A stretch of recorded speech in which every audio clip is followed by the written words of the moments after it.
How to properly flash a chimney with step flashing and LED counter flashing. All right, guys, let's get started. Here's our job site. It was a messy day on site because we needed to reinforce the decking using a 1/2 inch CDX plywood.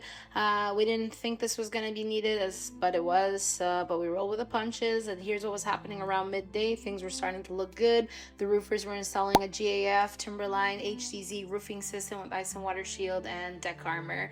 And here's what was happening at the chimney, and the reason you're watching this video. Thanks for that, by the way. And here's the weather watch being installed. This is obviously ice and water shield, known as from the roofers as, but homeowners refer to this as leak barrier. Before you apply a leak barrier, just make sure that you're actually cleaning up any area that you're going to apply it in. It works so much better when it's a clean surface. Before you adhere to it, go ahead and remove the film on the back of it and just properly adhere it to the deck, and then roll it up at least 2 to 3 or 4 inches on the chimney. It really depends on how much the chimney bricks allow you to roll it up. And then we actually added the GAF synthetic felt on top of it. You don't have to do it. We just had some extra material on site, so we went ahead and did that. And you want to fold always the corners in the technique that the roofer is doing here. This just allows it to be properly secured from one piece to the other. This is known as the head of the chimney, where he's working on now. And again, at the head of the chimney, you want to again fold those corners nicely down. You don't want to leave any area that's not folded. And you don't want to leave an area that's not folded for at least a minimum of 2 inches from one transition to the other. The head of the chimney here, we would have installed a cricket, but we couldn't because this was less than 30 inches from the ridge. And if you don't know what a cricket is, let me know in the comments. I'll make a video showing you what a cricket and how to install one. Here's what was happening. Of course, we have to wait till the roofer actually reaches the point of the chimney so he can begin to step flash it.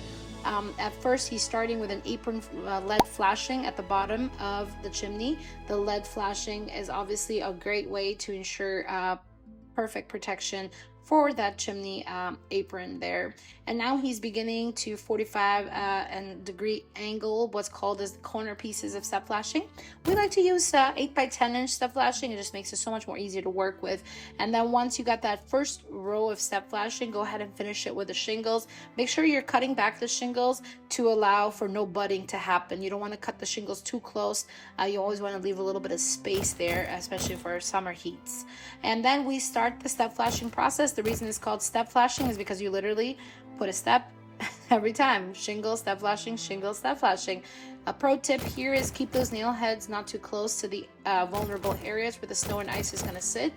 Set them back far enough that the shingles will act as a protective shield from the rain. You don't want to leave any nail heads exposed or nearly exposed to weathering. Here is the head of the chimney, where I told you that we would have installed a cricket had the chimney been a little bit lower in the roof line, but because it's close to the ridge, we can't do that. So what we're going to do is we're actually going to apply a sheet of 12-inch lead at the base, just to have it as an extra layer of protection underneath the roofing shingles. This is like something that only OG roofers do, and they'll put this underneath the roofing shingles. And what he's doing here is he's just pounding it out to ensure that it's properly flat. And there he goes. He's putting that shingle piece now, cutting in the middle part. Make sure you measure and cut only what you need for the bricks of the chimney to fit perfectly like that. Now go ahead and actually grind these bricks up using a hand saw. We like to grind about 1 inch in between the bricks, and then go ahead and measure out the LED flashing. And you're gonna actually put this LED flashing in between the bricks where you did use the grinder, about 1 inch inside each brick. And then you're gonna use silicone underneath each sheet as you are installing the 12-inch LED flashings. Again, this is called counter flash because you're gonna be going the opposite way that you went with the step flashing. We like to use these nail heads because it keeps the LED flashing in place, but it also allows it for easy fill in when you do have to fill in, because every single area of brick that you did grind, now you have to go ahead and fill that in using mortar caulking. Once you use the mortar caulking, now the LED chimney is actually been finished. And make sure to also seal with clear silicone any areas where the LED joints are exposed. And there you have it. A beautiful chimney re-LED has been now finished. If the bricks don't look in that great of a condition, do recommend that the homeowners repoint the chimney from the lead line up, which they can do at any time to just add an extra peace of mind and no callbacks for you as a roofer.